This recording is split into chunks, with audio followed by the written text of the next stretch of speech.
వినుకొండ పట్టణంలో public టాయిలెట్స్ను ఆధునీకరిస్తాం commissioner Subhash Chandrabose.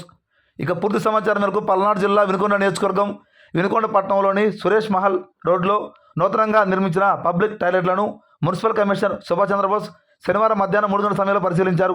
అదేవిధంగా శివయ్య స్తూపం సెంటర్, మార్కాపురం రోడ్డులోని మొండ్లమూరు బస్టాండ్ వద్ద గల పబ్లిక్ టాయిలెట్స్లను ఆయన పరిశీలించడం జరిగింది. అనంతరం కమిషనర్ మాట్లాడుతూ పబ్లిక్ టాయిలెట్స్ ఆధునీకరించి ప్రజలకు మంచి సదుపాయంగా అందుబాటులోకి తెస్తామంటూ ఆయన తెలియజేశారు. ఈ కార్యక్రమంలో ఆయనతో పాటుగా పలువురు నాయకులు, అధికారులు పాల్గొనడం జరిగింది.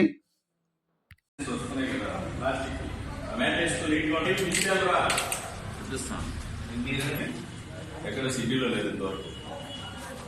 కంప్లీట్ టైల్స్ అండి, ఇక్కడికే ఉంటుంది టాయిలెట్. ఇరుకు కావాలని సైజు తగ్గించి వెడల్పు చేయించాం. లాస్ట్ వరకు టైల్స్ ఇబ్బంది లేదు.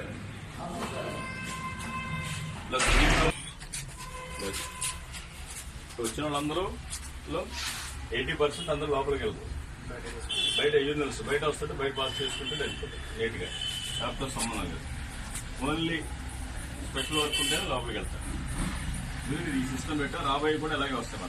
మన శివయ్య స్తూపం దగ్గర ఉన్న టాయిలెట్స్ కూడా సేమ్ ఇదే స్ట్రక్చర్లో మనం యూనివర్స్ బయట కట్టిస్తున్నాం. లెటిన్స్ వరకే లోపల ఉంటుంది.